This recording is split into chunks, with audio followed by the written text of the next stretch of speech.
আচ্ছা, আর একটা কথা, আজকে কিন্তু সতর্কতা দেওয়া হয়েছে, শিলাবৃষ্টির সতর্কতাও দেওয়া হয়েছে আপনার দার্জিলিং এবং ইয়েতে কী বলে আলিপুর কালিম্পংয়ে শিলাবৃষ্টির সতর্কতাও দেওয়া হয়েছে, ঠিক আছে। আর আবহাওয়ার সতর্কতা আমরা কালকেও দিয়েছি কালিম্পংয়ে শিলাবৃষ্টির, ঠিক আছে। কলকাতার ক্ষেত্রে কলকাতার ক্ষেত্রে যেটা হচ্ছে, কলকাতার ক্ষেত্রে আকাশ আপনার এরকম আকাশ মেঘাচ্ছন্ন থাকবে এবং বৃষ্টিপাতও হালকা থেকে মাঝারি বৃষ্টিপাতের সম্ভাবনা যথেষ্ট রয়েছে আজকাল দুদিনই। এবং ব্যাপারটা হচ্ছে যে মিনিমাম টেম্পারেচার আপনার কমবে না, কমার চান্স খুব কম, খুবই কম। মানে মিনিমাম টেম্পারেচার আইদার যেটা আছে সেটা দিয়ে থাকবে, নয়তো আপনার বাড়লেও বাড়তে পারে, কিন্তু কমবে না মিনিমাম টেম্পারেচার, হয়তো আর বাড়বে না মিনিমাম টেম্পারেচার, এইটাতেই হয়তো স্ট্যাগনেন্ট হয়ে যাবে, কিন্তু কমার সম্ভাবনা নেই। আর ম্যাক্সিমাম টেম্পারেচারে কিন্তু বাড়ারও সম্ভাবনা নেই। কাল থেকে ঝড় বৃষ্টি জেলায় জেলায়। নতুন সপ্তাহে পারদ কি ফের নামবে কলকাতায়? জানুন আজকের আপডেট। দেশের আবহাওয়ার দ্রুত পরিবর্তন হচ্ছে, বিদায় নিচ্ছে হাড় কাঁপানো ঠান্ডা, বেড়েছে সর্বনিম্ন তাপমাত্রা, সেই সঙ্গে বদলেছে বাংলার আবহাওয়াও। আবহাওয়া দপ্তরের তরফে এবার জানানো হয়েছে তাপমাত্রা বৃদ্ধির পূর্বাভাস, সঙ্গে নতুন সপ্তাহে কয়েকটি জেলায় বৃষ্টির সম্ভাবনার কথা বলা হয়েছে।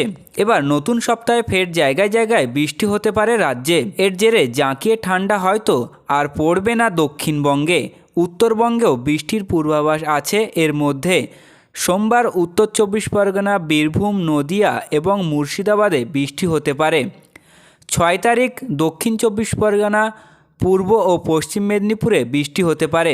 এবার আমরা জেনে নেব উত্তরবঙ্গে কোথায় কোথায় বৃষ্টি হচ্ছে। সোমবারের আবহাওয়ার পূর্বাভাসে বলা হচ্ছে, উত্তরবঙ্গের দার্জিলিং ও কালিম্পংয়ে হালকা থেকে মাঝারি বৃষ্টি হতে পারে। জলপাইগুড়ি, আলিপুরদুয়ার ও কোচবিহারে হালকা বৃষ্টির সম্ভাবনা। এছাড়াও বাকি সব জেলায় আবহাওয়া শুকনো থাকবে। হাওয়া অফিস বলছে দার্জিলিং, কালিম্পংয়ে শিলাবৃষ্টির সম্ভাবনা রয়েছে। দার্জিলিংয়ের উঁচু পার্বত্য এলাকায় আগামী 48 ঘন্টায় হালকা তুষারপাত সামান্য সম্ভাবনা রয়েছে। উত্তরবঙ্গের সোমবারে বিক্ষিপ্তভাবে বৃষ্টি হবে ওপরের 5 জেলাতে। এই সময়ের মধ্যে উত্তরবঙ্গের জেলাগুলিতে হালকা থেকে মাঝারি কুয়াশার পূর্বাভাস দেওয়া হয়েছে। আগামী 3 দিনে হিমালয় সংলগ্ন পশ্চিমবঙ্গের জেলাগুলিতে রাতের তাপমাত্রা ধীরে ধীরে 2 থেকে 3 ডিগ্রি সেলসিয়াস বৃদ্ধির পূর্বাভাস দিয়েছে আবহাওয়া দপ্তর। এবার আমরা জেনে নেব দক্ষিণবঙ্গে কতদিন চলবে এই বৃষ্টি। দক্ষিণবঙ্গে সোমবারের আবহাওয়ার পূর্বাভাসে বলা হয়েছে, বীরভূম, মুর্শিদাবাদ, উত্তর চব্বিশ পরগনা ও নদিয়া কোনো কোনো জায়গায় হালকা বৃষ্টি হতে পারে। 6 ফেব্রুয়ারি মঙ্গলবার বৃষ্টির সম্ভাবনা বেশি পূর্ব ও পশ্চিম মেদিনীপুরে এবং দক্ষিণ চব্বিশ পরগনা জেলায়। বিক্ষিপ্তভাবে বজ্রবিদ্যুৎ সহ হালকা থেকে মাঝারি বৃষ্টি হবে এদিন। এছাড়া বাকি জেলাগুলিতে আবহাওয়া শুকনো থাকবে। এই সময়ের মধ্যে গাঙ্গেয় পশ্চিমবঙ্গের সবকটি জেলাতে হালকা থেকে মাঝারি কুয়াশা থাকতে পারে। দক্ষিণবঙ্গেও আগামী 3 দিন রাতের তাপমাত্রা ধীরে ধীরে 2 থেকে 3 ডিগ্রি সেলসিয়াসে বৃদ্ধির পূর্বাভাস দেওয়া হয়েছে আবহাওয়া দপ্তরের তরফ থেকে।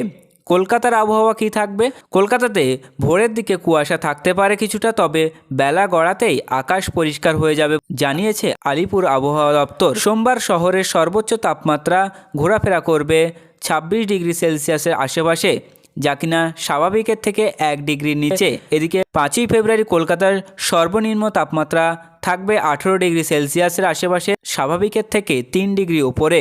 সোমবার শহরের বৃষ্টির কোনো সম্ভাবনা নেই। এবার বাড়বে তাপমাত্রা। ফেব্রুয়ারির শুরুতেই বাতাসের বসন্তের ছোঁয়া, হাওয়া অফিস স্পষ্ট জানিয়েছে শীত ফেরার কোনো সম্ভাবনা নেই।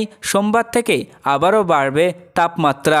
আজ সোমবার থেকে আবারও বাড়তে শুরু করেছে তাপমাত্রা। বুধবার, বৃহস্পতিবারের মধ্যে 3 ডিগ্রি সেলসিয়াসের তাপমাত্রা বাড়তে পারে। উত্তরবঙ্গের আগামী 3 দিনে 2 থেকে 3 ডিগ্রি সেলসিয়াস তাপমাত্রা বাড়তে পারে। 15ই ফেব্রুয়ারি পর্যন্ত তাপমাত্রা ওঠানামা করবে বলে জানিয়েছে আবহাওয়া দপ্তর। এই মরশুমে 15 ডিগ্রি সেলসিয়াসের নিচে আর তাপমাত্রা নামার সম্ভাবনা কম কলকাতায়। এই ছিল আজকের আবহাওয়ার গুরুত্বপূর্ণ খবর।